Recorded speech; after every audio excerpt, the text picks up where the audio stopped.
Ang sikreto ng pagiging successful, dapat maging patient ka.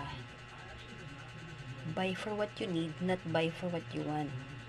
Huwag yung bili ka ng bili ng mga bagay, di naman na importante kasi nasayahan ka lang. Dapat, ipon ka rin ng ipon para sa ganun. Pag kailangan mo ng pera in the future, may madudukot ka. O, diba? Yun talaga ang sikreto ng pagiging mayaman. Maging kuripot ka, tapos ipon ng ipon.